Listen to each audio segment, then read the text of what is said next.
On vous souhaite la bienvenue déjà. Et bonjour Maud du Japon, merci de ne pas t'être endormie.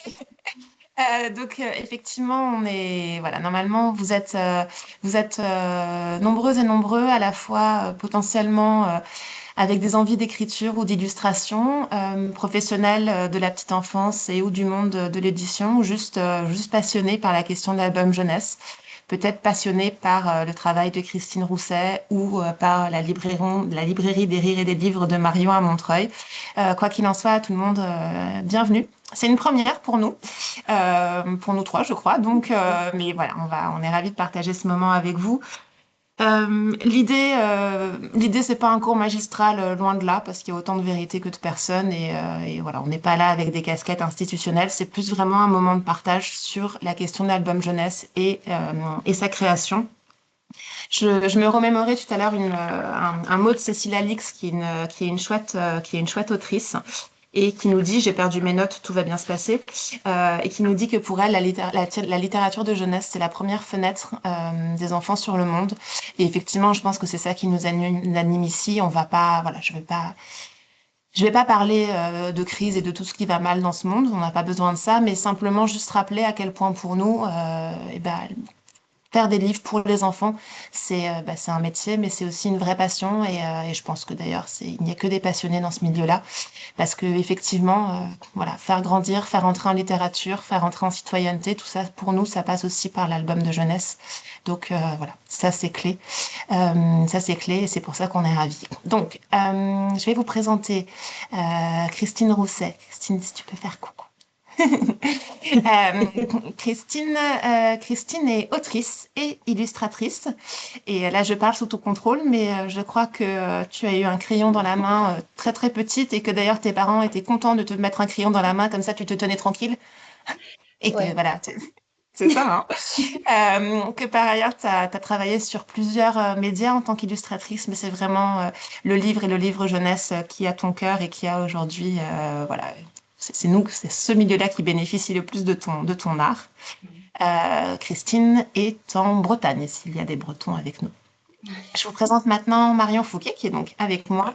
Elle est avec moi parce que nous sommes voisines, nous sommes montreuilloises. Marion a ouvert à Montreuil la première librairie spécialisée jeunesse. La librairie des rires et des livres fait De maintenant Montreuil. partie de Montreuil, pas du monde. Pardon. Non, non, Bon. mais on est d'accord. Je suis un peu trop montreuilloise. Donc, la première librairie jeunesse spécialisée à Montreuil. Et Des Rires et des Livres fait maintenant partie du réseau qu'on appelle les librairies sorcières, qui est un très, très chouette réseau qui réunit une soixantaine de librairies indépendantes, aussi pour leur donner une voix, un poids, quand on sait que les petites librairies indépendantes, effectivement, elles ont Amazon en face d'elles, mais pas que. Elles ont aussi la Fnac, elles ont aussi Cultura. Alors, en tant qu'éditrice, je ne peux pas dire de choses méchantes sur ces chaînes parce que voilà, elles vendent nos livres mais en l'occurrence, le soutien à la librairie indépendante, c'est clé.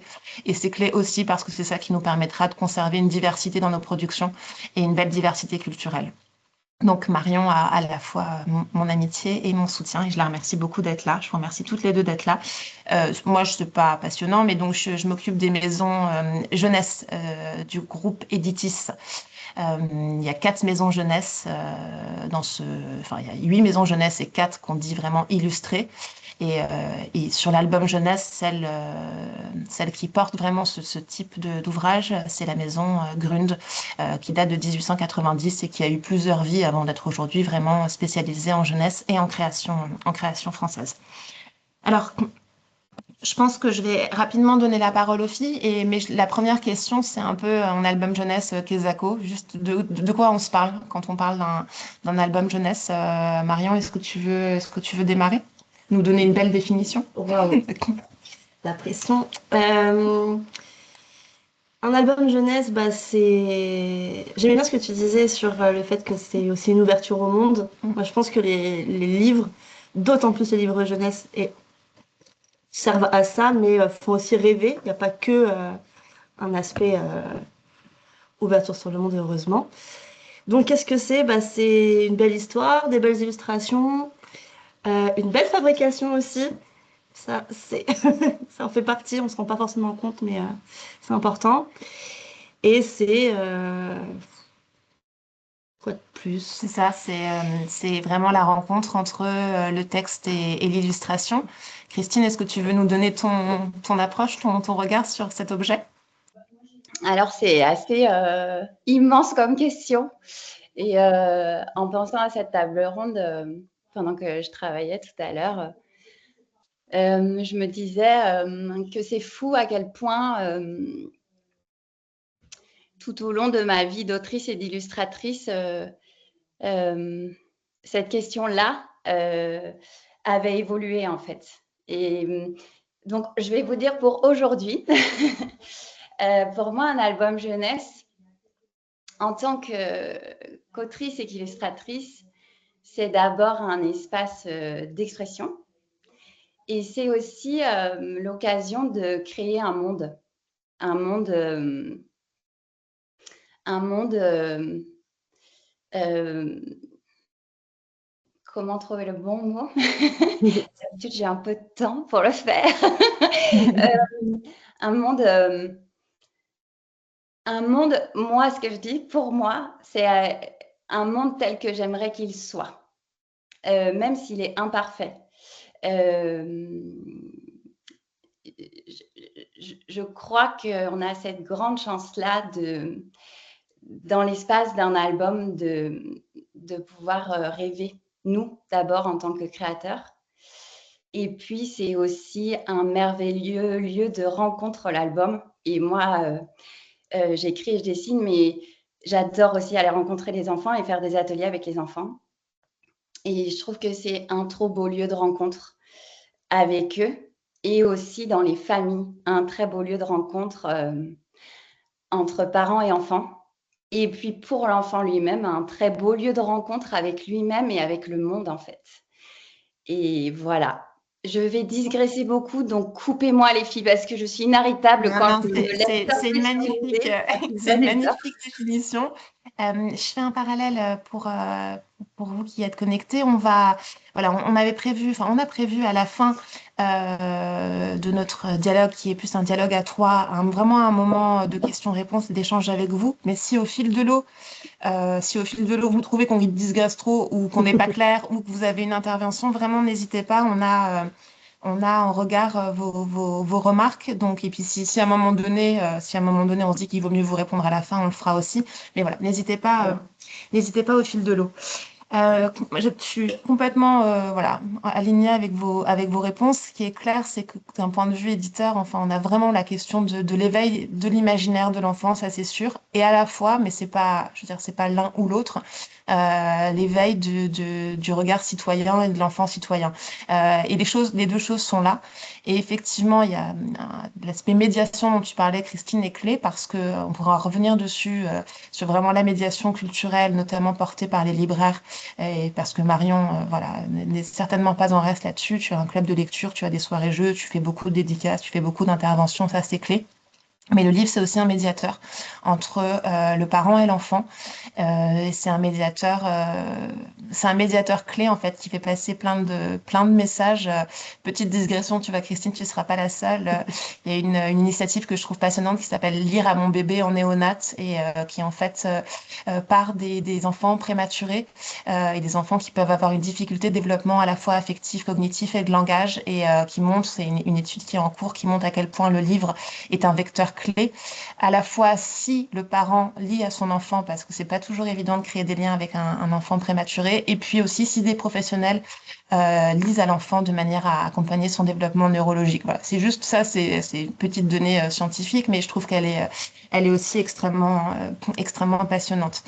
Sur l'album jeunesse, moi j'ajouterais une chose, c'est que qui est lecteur de l'album jeunesse, et c'est toujours une grande question. Et je pense que là, ça dépend de l'album qu'on propose, de la maison d'édition qui le porte, de plein de choses. Ici, je vous propose qu'on se concentre aussi sur voilà, l'album qui est pour les enfants. Il y a des albums qui ne sont pas que pour les enfants, c'est une évidence. Il y a des maisons d'édition qui font des ouvrages absolument magnifiques où en fait le lectorat est très large. Voilà, chez Grund, ou les livres de Christine, les livres que Marion propose dans sa librairie, ils sont quand même toujours à hauteur d'enfant. Ce qui ne veut pas dire qu'il n'y a pas de lecteurs, parce qu'il y a toujours de lecteurs. Et voilà, et donc c'est le twist. Il y a toujours de lecteurs, c'est une évidence, et on sait à quel point un parent peut aimer lire ce livre où il y a peut-être voilà une dimension, un message sous-jacent, quelque chose où il va se reconnaître. Mais voilà, ici je vous propose aussi qu'on se place à hauteur d'enfant, enfin en tout cas sur un contenu à hauteur d'enfant, parce que sinon la question de l'album, elle est très très large. Allez, si on part processus créatif, je vous cite un autre auteur jeunesse qui s'appelle Vincent Cuvelier, que j'aime beaucoup, et qui dit un jour, on lui dit, mais vous êtes auteur jeunesse. Il dit, non, auteur jeunesse, ça fait vraiment cucu. Moi, je suis écrivain.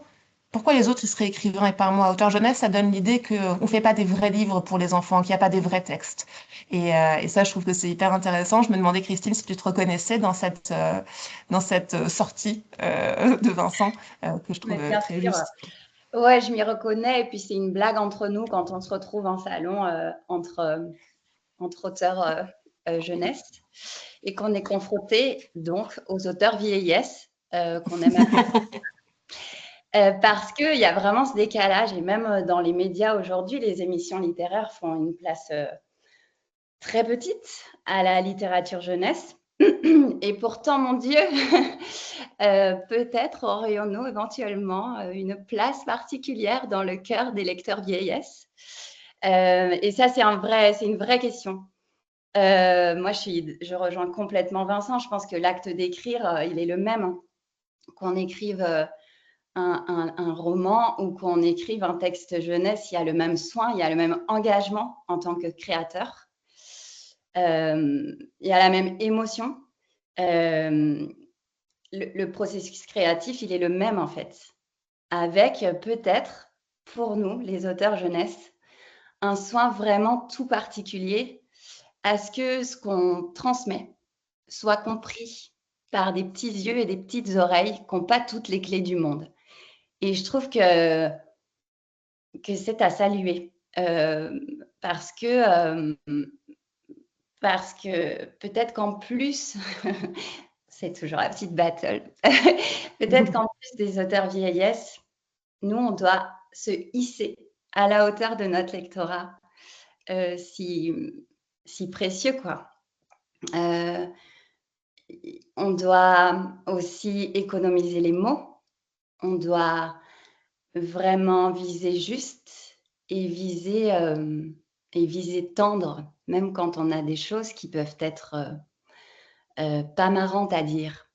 Et ce soin-là, en plus de notre acte d'auteur, c'est une vraie chose avec laquelle on fait tous.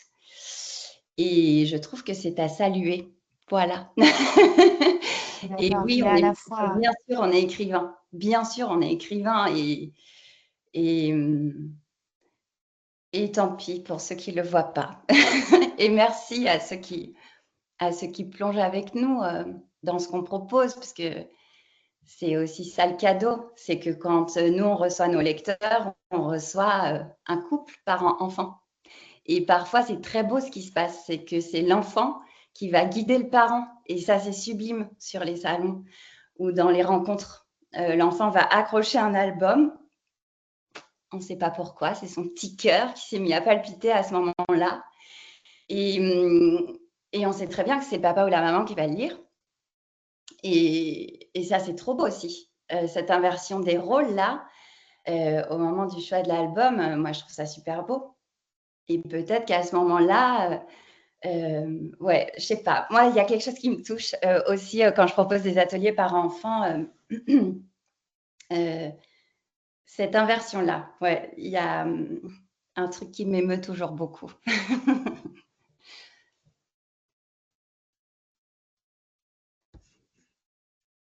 Je vous entends plus, Adélaïde, on ne t'entend plus. C'est un problème. Voilà. On est là? C'est bon. C'est bon? Non, je blaguais en disant qu'on ne suivait pas du tout la trame parce que, évidemment, je voulais parler de ce lire à la fin, mais c'est très bien. L'opportunité fait de la ronde, on s'en fiche. Mais je trouve intéressant aussi de voir que Voilà, de demander à Marion comment est-ce qu'elle constate, elle, au jour le jour, ce lien parent-enfant. Qui est moteur de l'achat d'un album? Voilà. Qu'est-ce que tu peux constater comme réaction? Plein de réactions très différentes parce que malheureusement, les parents n'écoutent pas toujours leurs enfants sur les choix des livres. Alors parfois, les parents n'ont pas tort, mais parfois, c'est ce que je dis aux parents, je dis, mais vous avez l'impression que ça, c'est pas un...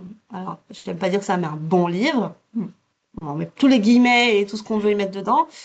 Mais oubliez pas, vous, ce que vous lisez quand vous étiez enfant.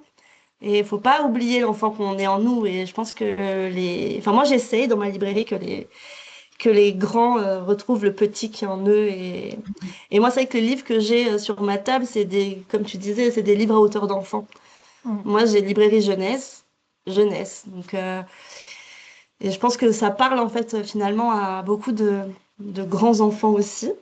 Et, C'est une blague, et... c'est un peu une blague dans notre milieu quand on se dit qu'en Ouais. fait, nous, si on fait de l'édition jeunesse, c'est qu'on a toujours l'enfant qui est en Ah nous. ouais. Mais en fait, Libraire aussi. les libraires aussi, c'est ça. Mais en fait, il y a quand même une gymnastique cérébrale, je trouve, à regarder cet enfant-là. Et je suis d'accord, l'armée vieillesse ne sait pas y faire, alors même que je pense qu'il y a beaucoup d'émotions. Tout le monde, c'est évident, tout le monde là autour de cette table ronde virtuelle. Et autour de nous, tout le monde a un album qui lui a fait battre le cœur, que ce soit Babar, que ce soit, enfin, ça dépend des générations. Et quand il le réouvre des années après, il retrouve les sentiments, il retrouve la sensation. C'est absolument magique. Et Mais c'est ça, vrai que je le vois très souvent parce que moi, alors c'est vrai que bon, forcément, les tables dans les librairies, il y a plus de nouveaux livres que de classiques. Mais bah, il y a les petites pépites, nos petites pépites à nous qui sont dans les rayons. Et quand il y a des parents qui tombent sur ah bah Chien bleu, très bon exemple. voilà, un exemple. Voilà, qui retombent dessus et c'est drôle parce euh, on voit l'enfant en eux qui retourne dans leur émotion et c'est trop chouette. Et quand et je me dis, la lecture, enfin, ce que tu disais, Christine, qui c'est en fait une lecture à deux, même si nous, on la voit pas forcément, mais moi, le nombre de parents qui viennent en me disant, mais celui-là, ça y est, c'est le livre préféré. Alors, quelquefois, ils me disent ça en disant, pitié, un autre livre préféré parce que on n'en peut plus de le lire. Problème de parents, Voilà. lire 50 fois le même livre. Mais en même temps, moi, je me dis, bah, ça veut dire qu'il y a quand même un truc où ils se sont mis d'accord et que, à un moment, voilà, on en a marre parce que ça, c'est un truc d'enfant, d'être Oui. dans une obsession, mais je trouve ça assez magique, en fait. Et c'est drôle cet exemple de Chien bleu parce que je l'avais tout à l'heure. Je l'aurais pas cité spontanément parce qu'il est publié à l'École des loisirs qui n'est pas ma maison, n'est-ce pas? Mais on sait la place de l'École des loisirs dans l'album. Et c'est vrai qu'en relisant Chien bleu, donc là avec les petits, et il y a notamment une illustration. Alors il faudrait qu'on puisse enfin, il faudrait que je fasse un partage, mais ceux qui savent, c'est le moment où Chien bleu se bat contre l'esprit de la forêt en panthère. Et en fait, il y a un imbroglio de bras. Et je me souviens m'être dit en enfant, mais je comprends pas où sont ses griffes, où est-ce qu'il le mord, etc. Et retrouver la même incompréhension des années plus tard. Et donc ça, c'est vraiment l'âme d'enfant. Parfois, quand on est petit, on se dit que quand on est grand, on sera complètement différent. Pas du tout. Pas du tout. Spoiler alert, s'il y a des enfants pas loin, pas du tout. En fait, vous êtes la même personne. Chien bleu me fait toujours aussi peur que quand j'étais petite. Moi, je ne relis plus Chien bleu. Bon, bah voilà. Moi, ce livre m'a traumatisée et je le vends, il est là, mais je ne relis pas Chien bleu. Pour revenir, parce que je trouve que c'est quand même très chouette aussi, pour revenir sur la magie de l'album jeunesse, Marion, est-ce que tu peux nous dire pourquoi tu as choisi de te spécialiser? Et sachant que dans la librairie de Marion, il y a de tout. Il y a des romans, il y a de la petite enfance, il y a de l'éveil, il y a des sonores. Mais enfin, ta très très belle table et ta très très grande table, soyons clairs, c'est une table album jeunesse. Alors, qu'est-ce qui t'a animé, toi? Mettre en de quoi À te devenir, devenir libraire jeunesse. libraire jeunesse. Ah bah alors c'est très simple. C'est que je n'aime pas du tout vendre de l'adulte à l'adulte. C'est quand même pas du tout fun. En fait, moi j'ai commencé comme beaucoup de libraires en généraliste, comme la plupart. Et en fait, un adulte quand il vient acheter un livre, globalement, même si l'adulte nous dit «Ah, je voudrais un conseil, blablabla, blablabla», il suffit que sur la table d'à côté, il y ait le livre qu'il a entendu sur, je sais pas, France Inter, le livre que la copine lui a parlé. Bon, en fait, on peut dire ce qu'on veut, il y a quand même 70% de chances qu'ils partent avec. Alors qu'en Genèse, les gens partent du principe qu'ils n'y connaissent rien, ce qui est faux en réalité. Mais du coup, nous, on peut leur montrer tellement de choses. Et en fait, ils font pas attention parce qu'ils ne connaissent pas, ce qui est un gros problème. Mais qui parfois est un avantage. ils ne connaissent pas les auteurs, ils ne connaissent pas les éditeurs. Et donc, en fait, on peut leur montrer. Et un livre est un livre. Et c'est ça qui est assez magique, c'est qu'ils ont une confiance en ce qu'on leur montre. Après, on n'a pas le même goût, forcément. Mais ils sont ouverts. Ils sont super ouverts. Ils ont les yeux et le cœur. Ouais, et c'est super agréable. Alors après, voilà, il faut tomber juste sur ce qu'ils demandent, etc. Mais en fait, moi, je sais que je pourrais sortir globalement de n'importe quel livre. Ils m'écouteraient avec autant d'attention. Et ça, c'est quand même hyper chouette. C'est hyper valorisant. Donc, c'est très vrai. Alors, si on revient à comment naît un album. Je ne l'ai pas forcément dit, mais donc Christine, tu es à la fois autrice et illustratrice. Donc, tu as illustré des textes qui n'étaient pas les tiens. Et puis, tu illustres aussi tes propres textes. Donc, il y a forcément deux actions différentes. Mais peut-être partons du principe où tu es autrice et illustratrice. Comment naît ton envie? Comment naît le projet? Parce que il part de toi, ça c'est clair. Ok, il y a 3-4 jours devant nous. Top chrono. 10 minutes. Je vais essayer d'être le plus court possible. Ça naît, ça va être un peu plat du coup, mais ça naît d'une envie et d'un besoin de parler de ça, de raconter cette histoire. Parfois, ça naît aussi d'une demande de mon éditrice ou un jour, il faudrait qu'on fasse un livre sur ça, et un jour, ce livre arrive.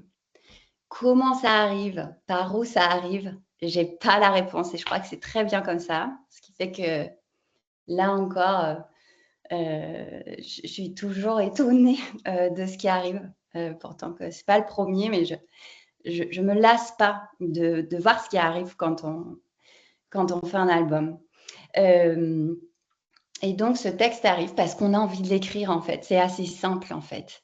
Et je crois qu'il ne faut pas... c'est Béatrice Alemagna, un jour, qui avait dit ça, et je suis tellement d'accord avec elle. Nous, notre rôle en tant qu'auteur, il n'est pas de se questionner sur « je vais faire un livre pour telle date, pour tel âge, nanani, nanana ». Non, nous, on est des créatifs, on est des écrivains, on est des dessinateurs. Et donc, nous, on écrit, nous, on dessine. Et après, il y a des éditeurs super qui vont ranger ça au bon endroit. Mais surtout, cette envie-là, cet élan-là, il faut le laisser aller, en fait. Et il faut écrire. En fait, c'est un peu bête, mais il faut écrire. Et on écrit cette histoire parce que déjà, avoir l'idée d'une histoire et écrire une histoire, il y a déjà une petite transformation. C'est-à-dire que une histoire, il y a un début, un milieu, une fin. Une idée, c'est une idée. Elle se suffit à elle-même. Cheminer dans une histoire, c'est une aventure. Et parfois, et ça, c'est le travail d'auteur, les chemins sont multiples. Écrire, ça n'est finalement que faire des choix parce qu'en fait, on se frotte aussi à ça quand on se met au travail. Tout est possible. Tout est possible. Et c'est vertigineux en vrai. Et donc, souvent aussi, ça, on en parle beaucoup avec les copains, de se dire, mais c'est fou parce que nous, on sait tout ce que le livre n'a pas été. On sait tous les renoncements qu'il porte. La petite magie, c'est qu'entre le moment où on le finit et le moment où il appartient au lecteur, on a oublié ce chemin-là et il redevient ce qu'il est vraiment. Et puis ça, c'est la magie de, après, ce livre qui voyage au-delà de nous et nos mots qui vont faire écho dans le cœur des parents, des enfants, et puis la vie du livre qui se fait un peu au-delà de nous. Tout ça, on ne sait pas quoi. Mais en fait, voilà, pour résumer, comment on écrit? En écrivant. C'est un petit peu bête, hein, mais... et en fait, à chaque étape à laquelle on va être confronté, c'est là qu'on écrit qui on est aussi. C'est le choix qu'on va faire, c'est la manière dont on va le dire, c'est l'émotion qui nous traverse, qu'on va transmettre. C'est vraiment beaucoup, beaucoup de choses. Mais la seule chose à faire, c'est de le faire, en fait. Ça, c'est mon prof d'illustration que j'aime d'amour, qui m'avait dit cette phrase qui me porte encore aujourd'hui et qui, je crois, vraiment, parce que c'est pas un chemin, c'est pas la petite maison dans la prairie, même si on dessine des cœurs partout. Ça reste un travail d'auteur. Et donc, c'est très confrontant, même si c'est un album avec 4 mots.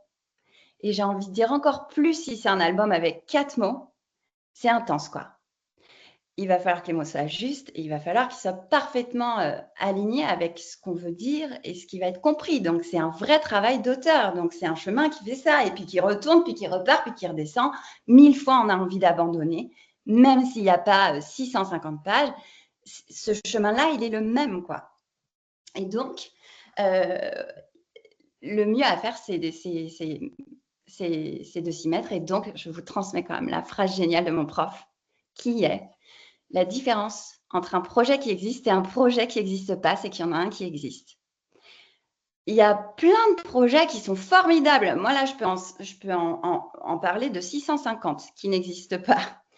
Après, écrire un album et illustrer un album, c'est aussi se confronter au réel, se confronter à un format, se confronter à un espace délimité, à du papier qui reste plat quand nous, dans notre cœur, on voit tourner les personnages, à des mots qui sont ce qu'ils sont. Encore une fois, on n'a pas 650 pages. Donc, en fait, tout ce qu'on porte dans notre cœur, qui est aussi flamboyant que des auteurs qui ont beaucoup de place pour le faire, nous, il faut que ça tienne en une phrase. Parce que les petites oreilles qui vont nous écouter, les petits yeux qui vont nous regarder, ben, ils sont délicats, quoi. Donc, on ne peut pas les noyer. Et donc, c'est ça, c'est pour le faire, il faut le faire.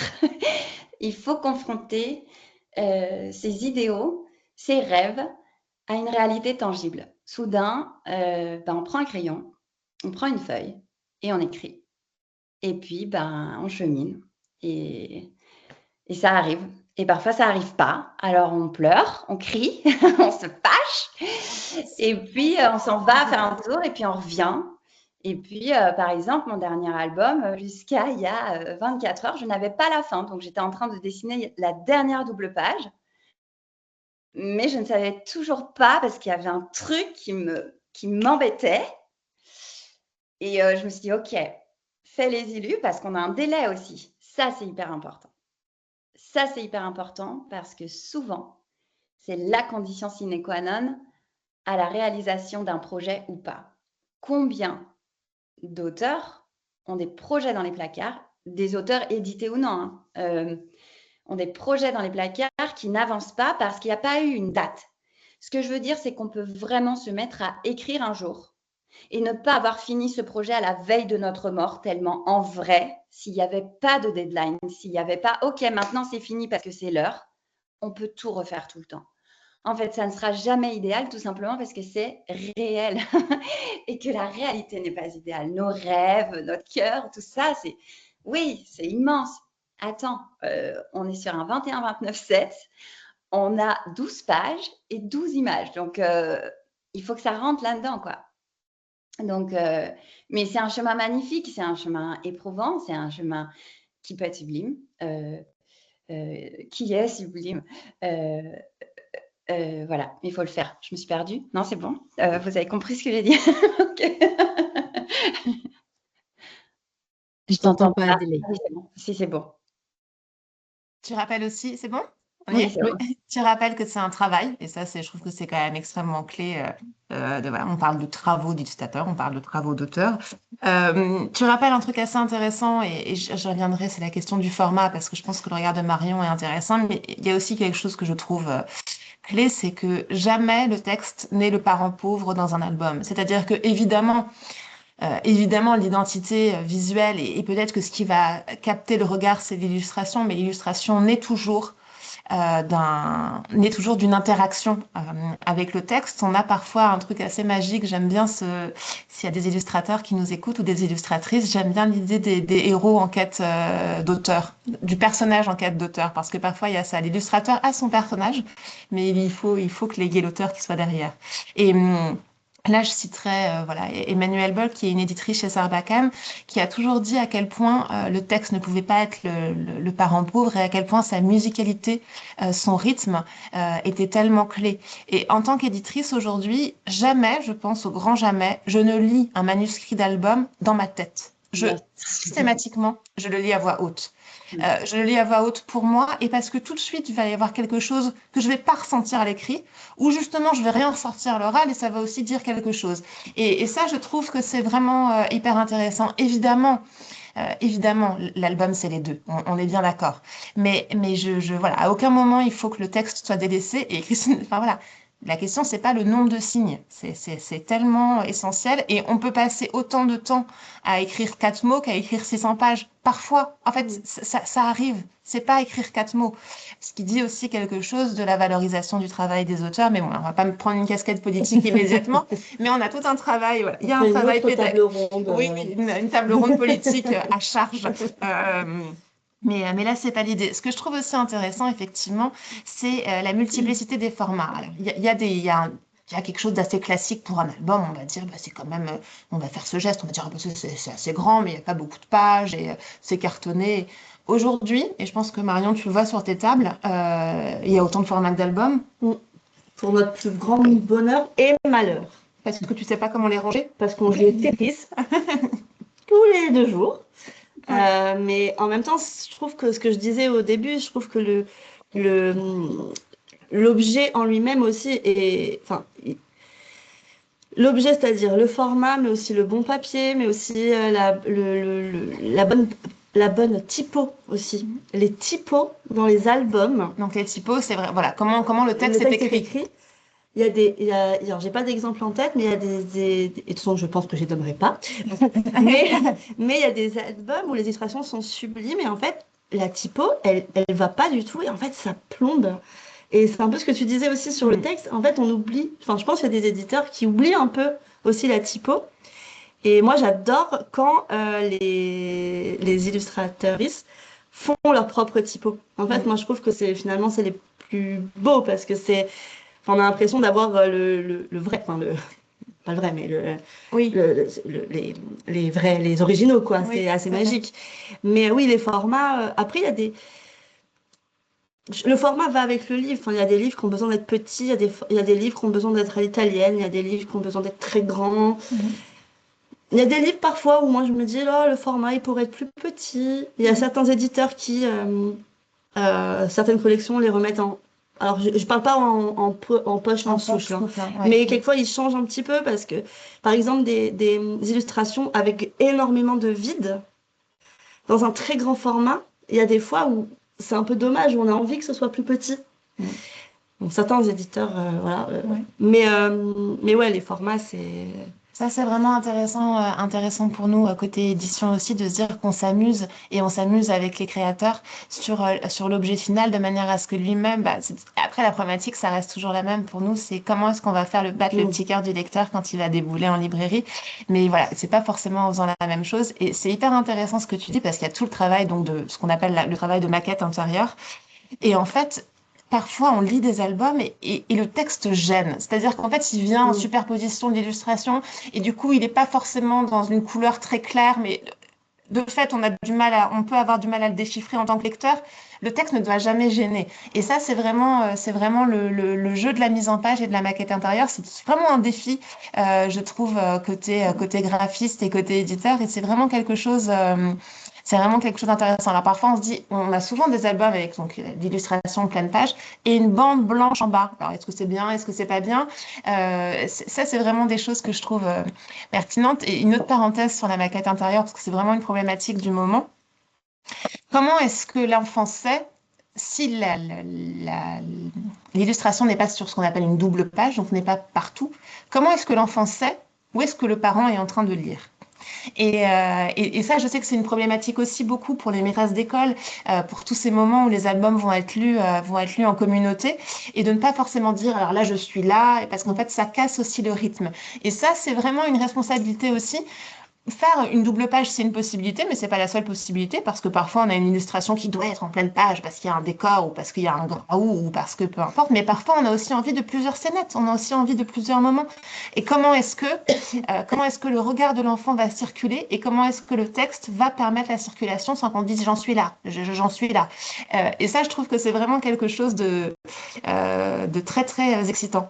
L'autre chose que je trouve très excitante et où je pense que Les auteurs qui sont avec moi en ce moment, voilà, je les fatigue là-dessus, mais ça m'intéresse, Marion, Christine, de voir qu'est-ce que vous pensez, enfin, est-ce que la chute, pour vous, c'est clé?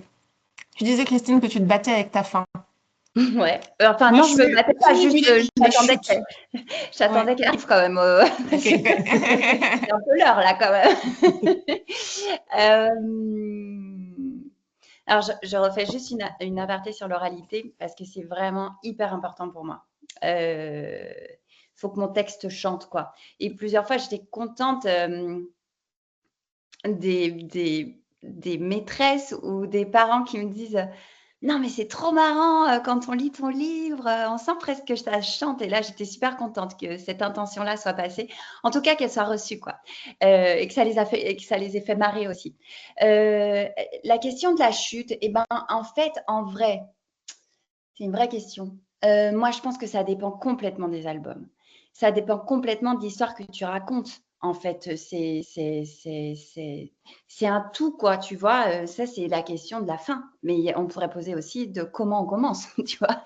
Parce que c'est aussi une question. Longtemps, Au-delà je de, me suis couchée très tard. au-delà de Il était une fois, comment on commence? Comment on débute une histoire? Et est-ce qu'il faut qu'il y ait une chute? Alors, moi, je pense qu'il faut finir un livre, qu'il faut finir un texte, ça c'est sûr. En tout cas, pour moi, je pense que d'autres laissent en suspens, mais je déteste par exemple les films où on ne sait pas. Les demoiselles de Rochefort, on ne sait pas si elle a Non, retrouvé l'enfer. Maxence. Mais si, Si, on L'enfer. Alain. sait. Mais non, on ne sait Mais pas. oui. Ouais. Et moi, quand je le regarde avec ma fille, on veut toujours qu'il se retourne quand elle est partie dans Mais l'arrière-boutique. Bon, bref, évidemment. ça c'est autre chose. Et donc, non, il faut trouver une fin. Et la fin qui sera la plus juste, c'est celle qui sera en cohérence avec ton intention au moment de raconter ton texte. En fait, la question souvent, parce qu'on se perd quand on écrit, et même si on écrit que sur 12 pages, on se perd, on se paume, puisqu'on est face à tous les possibles, en vrai. Donc, si la fin n'arrive pas, revenir à mais pourquoi j'ai fait ce livre en fait? Qu'est-ce que je voulais dire au départ? Et, et vraiment, tu vois? Si c'est juste parce que le dernier mot, il rime et que c'est charmé parce qu'en fait, il rime avec le premier mot et que toi, ça te fait trop triper, mais envoie comme ça. Après, franchement, on n'est pas tout seul à faire un livre. Je veux dire, le premier élan, mais vas-y en fait.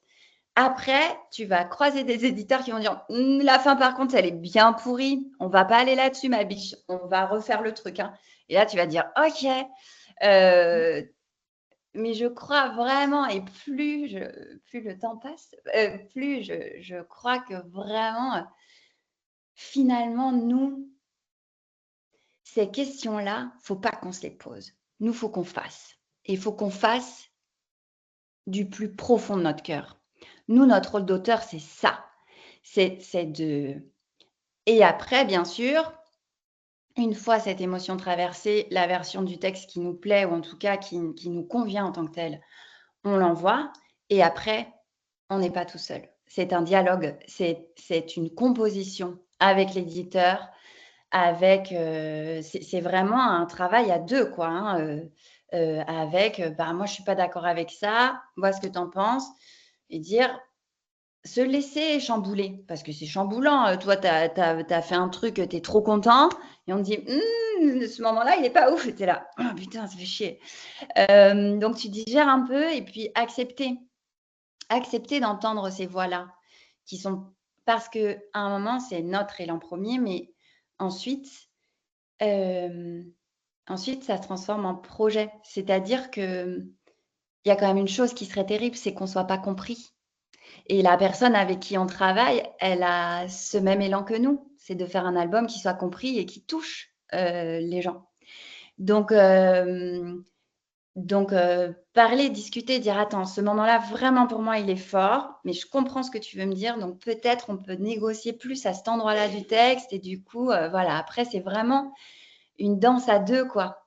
Et parfois, ça coule, et puis il y a d'autres textes où c'est plus... ça chahute plus, mais je ne sais pas si c'est... Je me questionne si c'est réel ce que je vais dire, mais je crois que c'est réel. En tout cas, de mon expérience, c'est réel. Quand on fait les choses du bon endroit dans nous, un petit peu magiquement, c'est reçu en face. Donc, donc, euh, donc la fin arrive toujours et elle est ce qu'elle doit être par rapport à notre album. Si c'est une morale, si c'est une morale, si c'est une petite blague, c'est une petite blague. Si c'est on se revoit la semaine prochaine, et ben c'est on se revoit la semaine prochaine. C'est pas quelque chose en soi, quoi. C'est une perle de ce grand collier qu'est l'album, en fait. Voilà. C'est c'est un très joli regard. En fait, je me rends compte qu'on aurait pu prévoir 2 heures de temps, mais j'ai quand même une question sur. Tu disais l'important c'est qu'il arrive et l'important c'est qu'il trouve son lecteur. Et donc là, on a en aval de la chaîne du livre les libraires qui, parenthèse, et peut-être que tu peux nous le dire, Marion, peuvent être aussi en amont parce que je sais qu'il y a beaucoup d'échanges entre les libraires et les auteurs, il y a beaucoup d'échanges entre les libraires et les éditeurs. Et en fait, finalement, le libraire qui vend parfois peut aussi être celui qui sera à l'origine d'un projet ou qui lui donnera une tonalité particulière.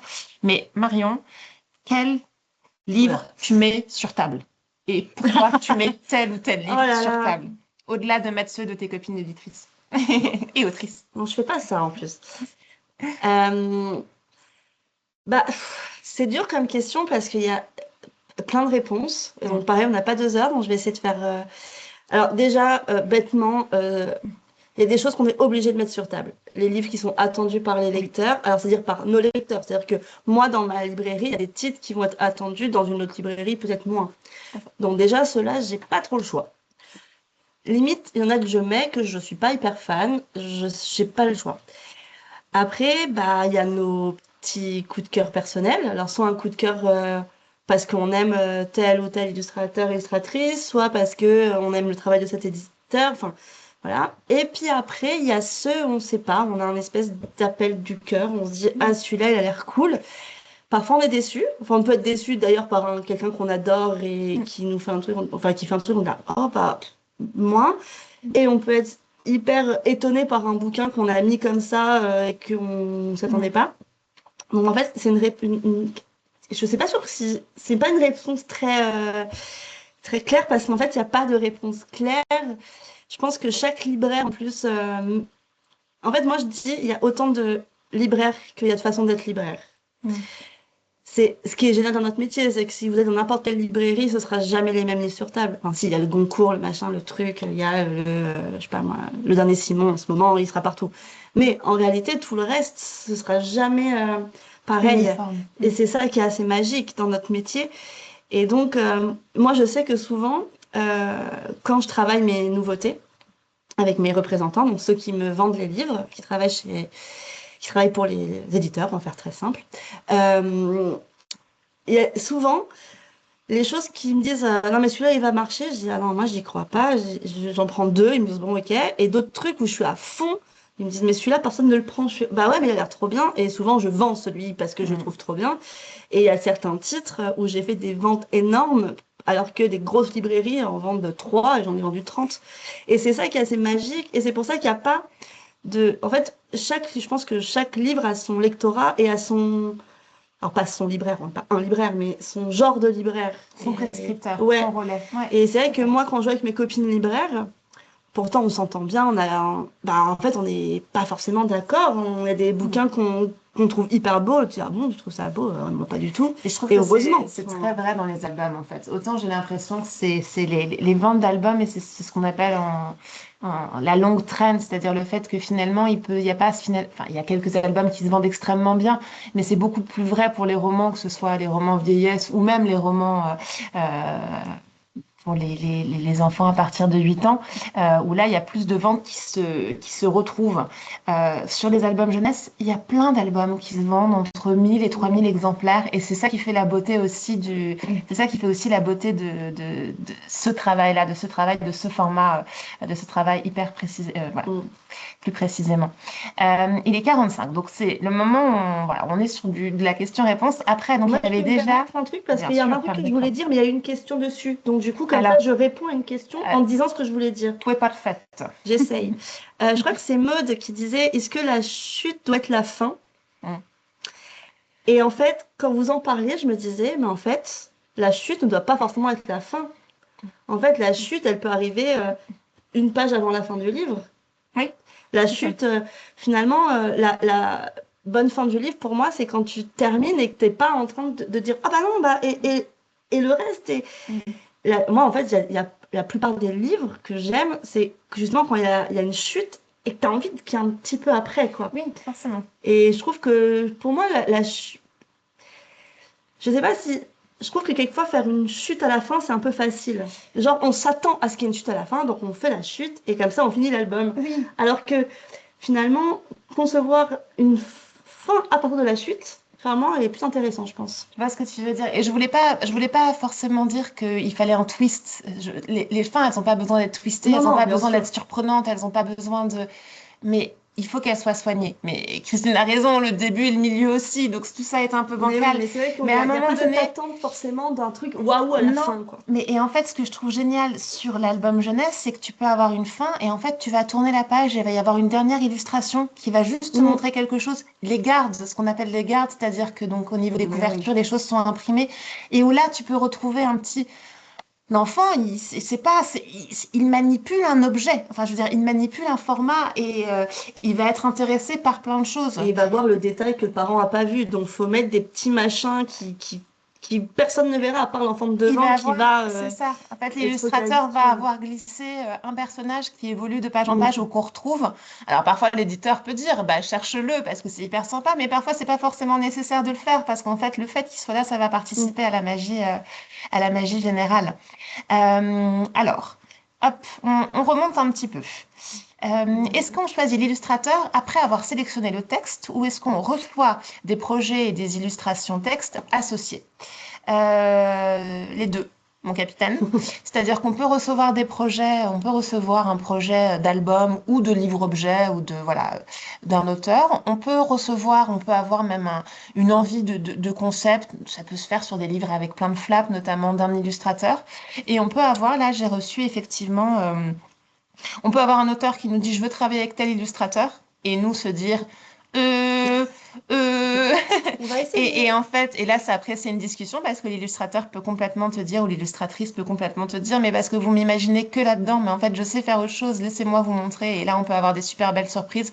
Et d'ailleurs, pour un éditeur, c'est hyper intéressant, en fait, de travailler avec un auteur, autrice, illustrateur, illustratrice, qui font pas exactement ce qu'ils font à côté parce qu'on n'est pas, et Marion nous en remerciera, on n'est pas dans un monde de surproduction, là. On n'a pas besoin de faire des livres pour faire des livres. Donc, l'idée, c'est plutôt aussi de proposer autre chose avec des gens qui ont peut-être une veine installée quelque part et qui vont aller ailleurs, soit chez un autre éditeur, soit parce qu'ils étaient sur une tranche d'âge plus haute et que là, ils vont sur une tranche d'âge plus basse. Ça, c'est possible. Et effectivement, le côté, parce que je pense qu'il y a de ça, on reçoit un projet avec des illustrations et il y a un des deux qui ne va pas. Je suis en train de le vivre.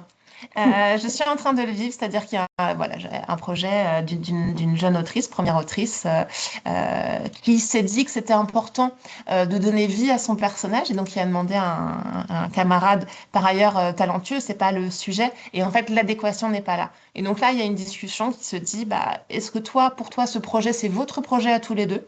Et à ce moment-là, vous êtes indissociables et c'est très bien, mais ça ne sera pas chez nous. Ou alors, est-ce qu'il y a une discussion? Et ça, c'est pas, voilà, c'est pas les conversations les plus agréables.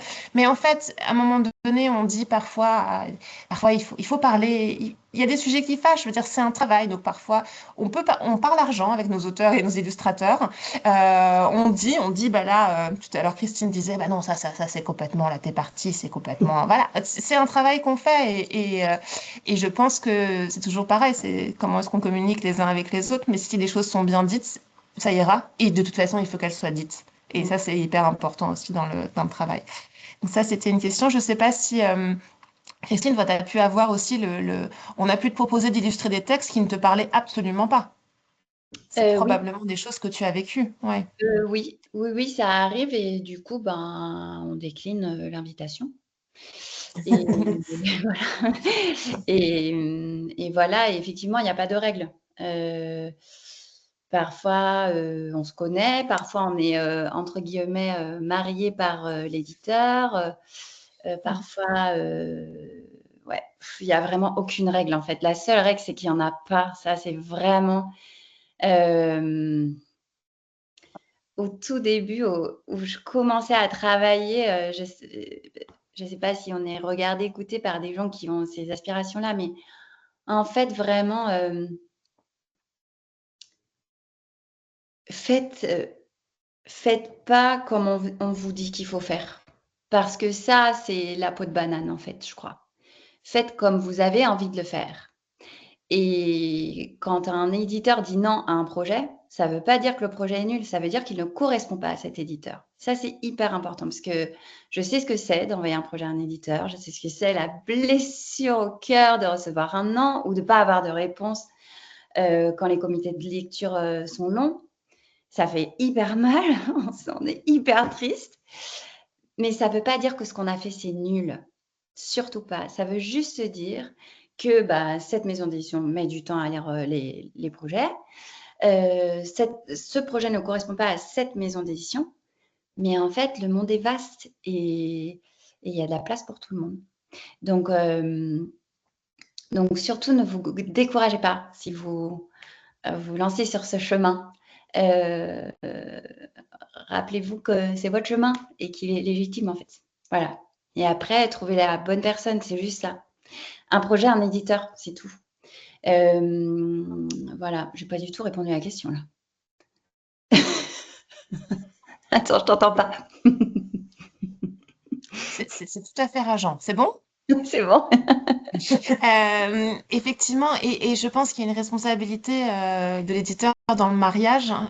Il faut qu'il y ait un mariage cohérent entre les deux arts et les deux créations, mais il faut aussi qu'il y ait un mariage cohérent entre les deux personnes, simplement parce que l'idée, c'est qu'à la fin des fins, tout le monde soit heureux du projet et tout le monde soit heureux d'avoir ce qu'on appelle, c'est quand il y a un moment très chouette dans la vie de tout le monde ici, c'est quand on envoie les services de presse. L'éditeur a le livre fini, l'autrice a le livre fini, l'illustratrice a le livre fini, le libraire va avoir le livre fini, et là, il y a quelque chose de... Et là, c'est quelque chose Normalement, tout le monde d'assez... doit être content. Exactement. Tac à tac. Est-ce que c'est l'illustrateur qui choisit le format du livre ou le format est-il imposé par l'éditeur? Alors, un éditeur, déjà, un éditeur ne peut pas imposer à ses créateurs. Ça, mais en revanche, je pense qu'il y a une vraie discussion. Il y a une vraie discussion et c'est une discussion qui est hyper importante d'avoir en amont, enfin pas d'arriver à la fin. Parce que de toute façon, c'est ce que disait Marion tout à l'heure, voilà, le blanc dans un livre, ça peut être génial, mais il faut que ce soit pertinent. Donc une petite illustration un peu perdue peut avoir du sens, mais voilà. Donc c'est vraiment une discussion au moment de la naissance du projet. Quel va être le format et quels vont être les effets? L'illustrateur peut arriver avec un souhait, peut dire je le vois comme ci, comme ça. L'auteur peut arriver avec un souhait. Et là, après, l'idée, c'est que tout le monde s'élève un peu et de se dire qu'est-ce qui va être le mieux pour ce livre. Voilà.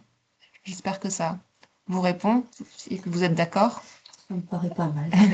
Le format, moi, je trouve que le format, il participe complètement de la création, en fait. Enfin, moi, pour ce qui me concerne à moi, c'est complètement constitutif de l'album.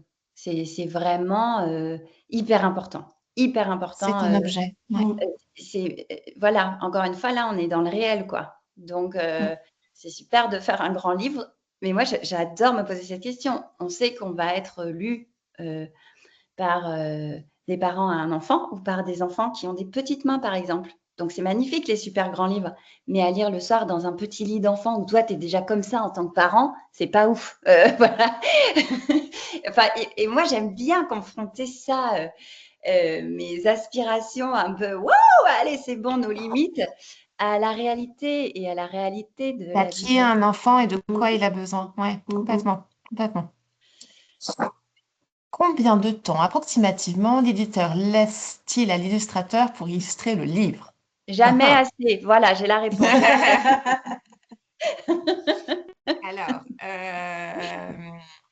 Alors, Ça dépend des projets. je pense que ça dépend des projets et ça dépend de... Il y a plusieurs exemples, c'est-à-dire que là, on peut avoir des projets qu'on va... Les maisons d'édition, dans ces cas-là, elles sont... Si vous voulez, là, par exemple, chez Grune, le programme 2026 est bouclé.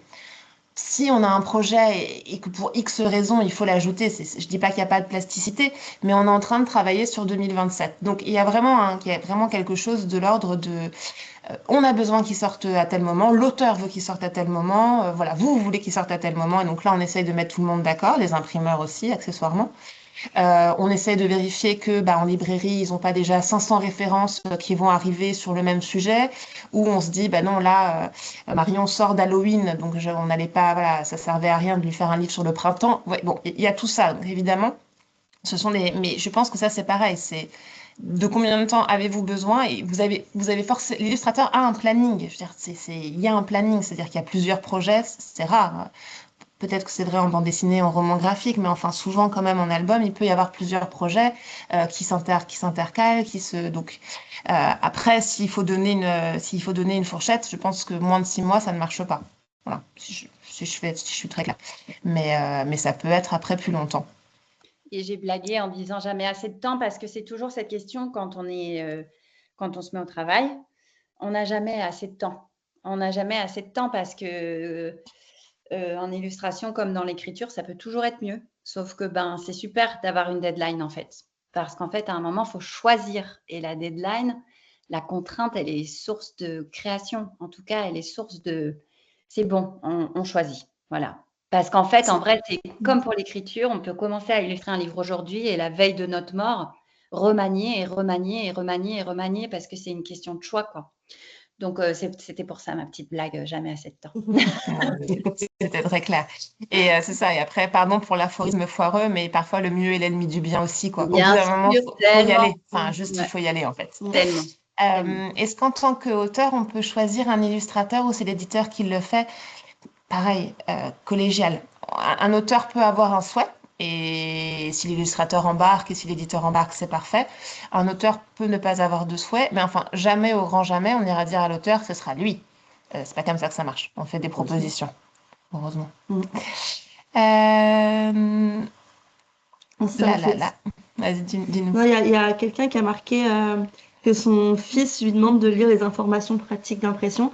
Et ben, il fait bien parce que de plus en plus d'éditeurs font des petites blagues à cet endroit-là.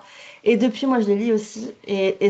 Ah, c'est une bonne idée, on fait pas de blagues, nous. Et il y Alors, a des petites choses qui ouais. font, et c'est vraiment chouette. Donc, il faut continuer à lire les petites impressions. Et à écrire en gros quand on a imprimé le livre en France Oui, ça sur c'est du bien papier d'écrire aussi. recyclé. Et Voilà, ça, c'est des bien. choses qui sont intéressantes. Pour être bon, un album doit-il être totalement fictif? C'est-à-dire ne pas chercher à apprendre quelque chose à l'enfant. Est-ce qu'un album doit être pédagogique? La réponse est clairement non. Est-ce qu'un album a toujours un aspect un peu pédagogique? Je pense que la réponse est oui. Mm. Non, je pense que... Enfin, après, ça, c'est une position un peu éditoriale. Les livres à message ont tendance à me hérisser un peu. Je pense qu'il y a il y a une catégorie passionnante en littérature de jeunesse qui sont les documentaires et où là, il peut y avoir des choses avec des artistes aussi, des illustrations, des vraiment... Et là, partir sur des plus grands formats parce que souvent, ce sont des lecteurs peut-être un petit peu plus grands. Non, il n'y a pas besoin d'avoir un message. Après, il y a un album que j'aime beaucoup chez Grune qui s'appelle Les filles peuvent le faire et les garçons Mm. aussi. Il y a un message, Mm. évidemment. C'est pas un prérequis. Ça sera jamais un Non, puis prérequis. je pense qu'il n'y a pas vraiment de... Enfin, chaque album pourrait répondre différemment à cette question. Il y a des questions qui sont Mm. super parce qu'il y a un message et ce message est tellement incroyable. Et il y en a plein où on les remercie qu'ils existent parce que ce message doit être dit et que c'est super que ce soit en jeunesse qu'on le fasse. Et c'est super aussi qu'il y ait des livres où il n'y ait pas forcément de message. Je pense que faut les deux en fait. Mais il On est faut que le d'accord. message il soit fait intelligemment et il ne doit pas être fait parce que c'est la mode de faire ce message. Il faut passer le message parce que l'auteur, l'illustrateur veut parler de ce sujet-là. On le sent, nous, en librairie, il y a des moments, il y a des modes en édition où il y a un moment, il y avait des trucs sur l'émotion tout le temps, il y avait un truc Mm. sur le consentement. Alors, c'est très bien de parler du consentement, mais il y en a où on sent où enfin, ils y croient, enfin, si, ils croient au consentement, j'espère bien, mais ils l'ont fait, mais parce qu'il Oui. fallait le faire, Pas parce et que ça venait du cœur, comme disait ouais, Christine et je aussi, pense et pas qu'il parce que faut, ça. je Ouais. pense que ça dépend vraiment du livre. Et après, il y a autre chose que je trouve intéressant aussi dans le texte, c'est que un texte, c'est pas forcément une histoire. Il y a ce qu'on appelle en jargon des albums cascades. C'est des albums où en fait il y a une succession il y a une succession de scènes et il y a une succession d'événements. Bien, bien sûr qu'il y a des liens entre eux, mais on n'est pas sur un arc narratif. C'est pas pour ça que l'album va pas être bon du tout. Alors souvent, ça c'est des albums qui peuvent être humour ou qui peuvent être des albums. Il y a un album très joli d'Émilie Chazeran sur la notion de famille. Et en fait, c'est une déclinaison de qu'est-ce qu'une famille aujourd'hui. Est-ce qu'une famille c'est deux parents, deux enfants? Est-ce une famille, c'est monoparental? Une famille, c'est aussi des gens qui n'auront jamais d'enfants. Une famille, c'est aussi des animaux. Une famille, c'est... Et là, si vous voulez, typiquement, on est sur un livre à message, on n'est pas sur une histoire, et pourtant l'album, il tient, et il raconte des choses super, et on peut se reconnaître, l'enfant peut se reconnaître à telle ou telle page, il peut reconnaître la vie de son camarade, il peut reconnaître des choses qu'on lui a racontées, et ça marche aussi. Donc, il y a pas de bon ou de mauvais texte. Ça, c'est hyper important. Christine, tu motives les troupes et ça fait du bien, nous dit-on. Combien d'albums par mois, par an? Il y a un nombre considérable de sorties en jeunesse. Ok, oui. Ça, c'est un sujet. C'est un sujet, je pense que ça y est, là, tous les éditeurs s'en sont emparés, c'est-à-dire on n'est pas dans la surproduction. Ça va mieux. Mais c'est pas encore ça. C'est pas encore parfait. Dans une maison, la Maison Grune publie à peu près 150 titres par an, tout confondu, et là-dedans, il y a une cinquantaine d'albums par an. Voilà, c'est beaucoup, hein. Je précise que c'est beaucoup. C'est On est beaucoup, d'accord. voilà. C'est beaucoup. Après, dans les 50, il y a des albums qui sont des albums Charlie, qui touchent encore d'autres tranches d'âge. Enfin, voilà, il y a une notion de chercher trouve aussi. Il y a beaucoup de. Mais Oui, je après, dans dirais, les albums, il y a beaucoup de choses en réalité. c'est ça. Ouais. Là, on est vraiment parti sur le côté l'album objet imaginaire. Et donc là, je dirais plutôt que la production, en tout cas chez Grune, c'est une vingtaine d'albums par an. Et là, je trouve que c'est plus cohérent parce qu'en fait, il faut les défendre derrière. Oui. Et on a avec nous l'équipe marketing et communication qui ne dira pas l'inverse. Donc voilà. Nanana. Venant du young adulte et de la littérature vieillesse, est-ce que l'écriture conserve un ton trop mature pour la jeunesse? Est-ce qu'on peut sentir un décalage entre l'histoire et la plume de l'auteur et l'autrice? Oui, on peut. Oui, on peut. Oui, on peut. Ça, c'est votre boulot après, vous, mais ça veut pas dire, ouais, ça veut non, pas mais dire de que. dire qu'il y a un décalage et d'aider. Et peut-être que parfois, enfin moi je vois, alors là on part de l'album dans ce que je vais dire, mais parfois moi je lis beaucoup de romans ados et de romans du coup jeunesse. Et parfois il y a des auteurs qui écrivent plus pour une tranche d'âge, qui tentent une autre tranche d'âge. En fait, ça fonctionne pas et c'est pas grave. En fait, je pense que tous les auteurs sont pas faits pour tout écrire Non. et qu'il faut essayer et qu'après c'est les éditeurs aussi qui sont là pour ça. Hein. Et après, je vous avoue que c'est hyper agréable aussi en tant que travail d'éditeur de participer à la naissance de ce projet-là. Parfois, il y a des albums, on a un texte, on peut ne rien avoir à dire. Et puis parfois, on peut avoir à dire et il peut y avoir un dialogue et je trouve qu'il est hyper enrichissant. Donc, c'est pas parce qu'il y a du travail sur un album éditorial que l'album ne sera pas édité du tout. C'est à un moment donné, si on est là, c'est aussi pour faire notre travail et voilà, pas juste pour être des passe-plats, sinon c'est pas très intéressant. Non, c'est pas de passe-plat. Euh, Ça a l'air chouette ça, mais c'est pas une question. alors, attendez, on est en train, on découvre déchiffre. en même temps. La deadline peut être une contrainte, mais c'est aussi une libération parce qu'elle permet de se dire, ah, je m'arrête, sinon, personnellement, la personne me dit qu'elle ne pourrait jamais rendre un projet. Je pense que là, Christine est totalement d'accord.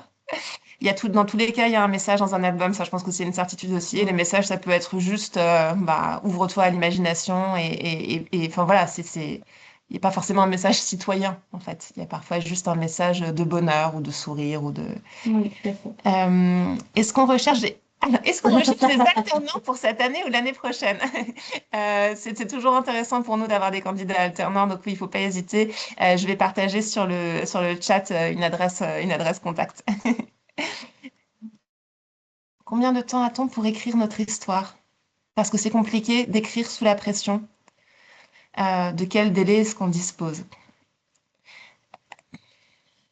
Ouais, j'ai envie de dire là de tout votre temps en fait. Enfin, en fait, la vraie question, c'est à quel moment vous avez envie de le partager avec les autres? À quel moment est-ce que le texte enfin, voilà, il est prêt pour vous et il peut être mis dans les mains de quelqu'un d'autre? et à quel moment vous allez avoir envie d'un autre regard et d'un... Mais on peut envoyer une idée, on peut envoyer un synopsis, on peut envoyer un concept et après travailler main dans la main. L'éditeur n'a pas pour vocation enfin, de vous presser ou d'être impatient. Après, au bout d'un moment, la question aussi, c'est quand est-ce qu'on signe le contrat. Et ça, c'est important. C'est que signer un contrat, ça peut être à la fois super et ça peut être aussi une contrainte. Il faut que je rende, il faut que je fournisse.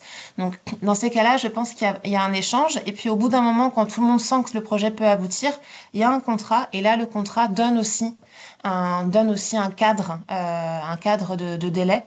Et après, je trouve que c'est beaucoup plus confortable dans la relation autrice-éditrice ou de se dire, bah voilà, on a posé un cadre et donc je vais pouvoir demander à mon autrice ça et ça parce que je la rémunère en fait. J'arrête de la faire travailler en l'air. Mais il y a un moment où il faut qu'on se trouve et ce moment-là, il n'a pas de durée.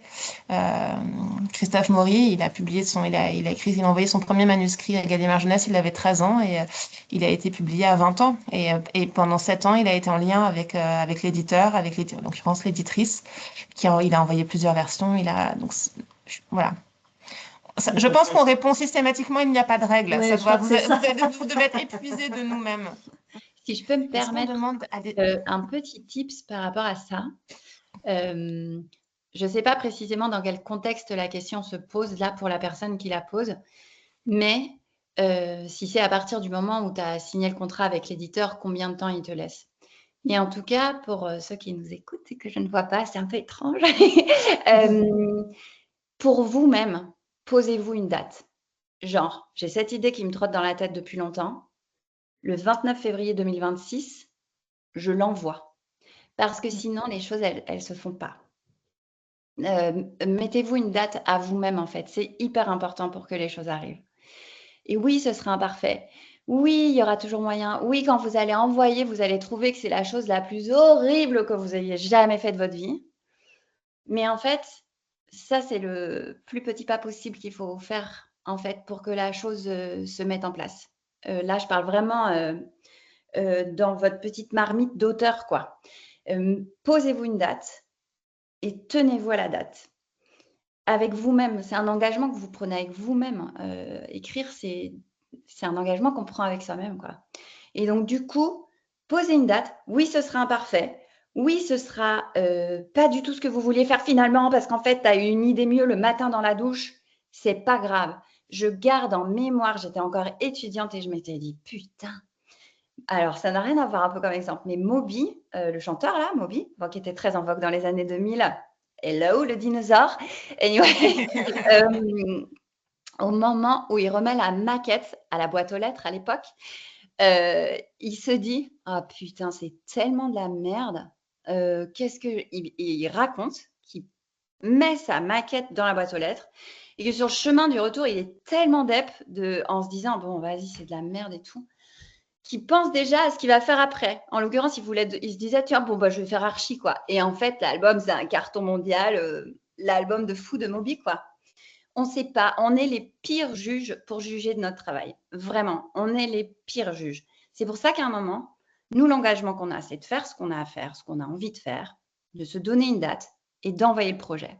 Ça, c'est ce qu'on doit faire. Après, il y a des gens super qui vont avoir un vrai regard, parce qu'en vrai, nous, on n'a pas un vrai regard. On est complètement dans notre truc, on mange, enfin, on est dans un brouillard, on est comme dédoublé. C'est quand même un état un peu chelou, quoi. Donc, voilà, c'est mon tips. Bisous.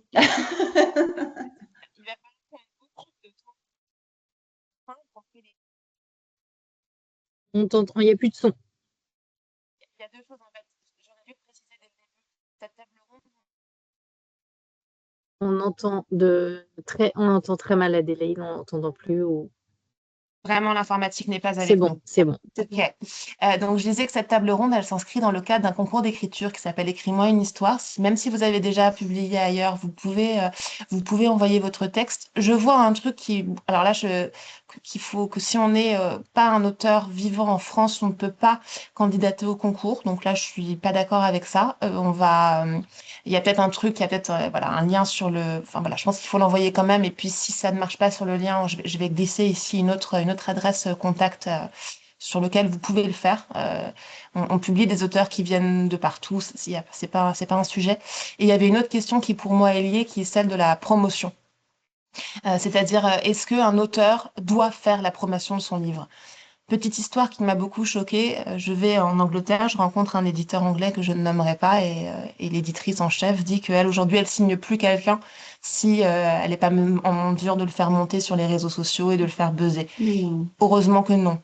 Heureusement que non, il y a des éditrices, il y a des autrices qui ne se déplacent pas, il y a des autrices qui ne vont pas dans le salon, il y a des lectrices qui ne veulent pas être en lien avec leurs lecteurs, il y a des... Elles peuvent être en lien si vous voulez, mais en tout cas jamais physique. Non, l'autrice, l'illustratrice ne sont pas tenues. Il n'y a pas un engagement promotionnel particulier. Voilà, ce sera jamais un prérequis.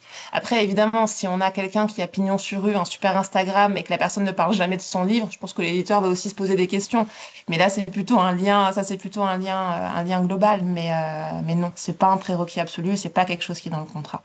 C'est quelque chose qui peut l'être s'il y a des demandes côté auteur. Si on se dit que le livre vient d'une synergie, j'en sais rien, si on fait un jour un livre avec un youtubeur, pas beaucoup d'albums avec des youtubeurs, mais enfin, admettons, là, effectivement, ça paraîtrait complètement dingue de se dire que cette personne-là qui est visible ne porterait pas son titre. Mais en soi, peut-être qu'il va vouloir l'écrire sur un pseudo parce que c'est une autre histoire, et donc, oui, je vais absolument pas lui demander. Donc, non. La réponse est non. Après, c'est faire émerger un livre et le faire arriver dans le plus de mains. C'est notre objectif, et donc si on travaille tous ensemble, c'est sûr que c'est chouette, mais c'est pas contractuel, c'est pas une contrainte. Et vous pouvez envoyer des textes en dehors du concours, bien sûr, les deux sont possibles. Et par ailleurs, le concours, il y a un gagnant de ce concours, mais je tiens à dire aussi qu'on a publié des textes qui n'étaient pas les textes du gagnant. On a publié d'autres textes qu'on a reçus à ce concours-là et qui n'ont pas été celui sélectionné par le jury, parce que ça, c'est démocratique, c'est un vote, et où pour autant, Grund a pu s'approcher d'autres participants pour développer des livres. Donc oui, absolument. Je pense que voilà, 20h13, mot de la fin. Christine, Marion, mot de la fin. Merci. Ouais, non, moi j'ai un mot de la fin. C'est que le monde c'est a besoin des artistes. Donc écrivez, dessinez, chantez, dansez. Le monde a cruellement besoin des artistes. Donc lâchez rien. On a besoin de toutes les voix aujourd'hui. Et c'est comme ça que le monde est beau. Voilà, moi j'envoie un cœur comme ça. Moi aussi, j'envoie un cœur comme ça. Ah, waouh! Moi, je suis comme Ah ça. oui, je sais toujours pas le faire. J'ai un peu honte. Moi non parce que plus, je suis un peu- J'essaie plus. Bon, je pense que c'est le moment où on digresse. Merci Christine, merci Marion et merci à tous. Merci beaucoup. Au revoir. Au revoir.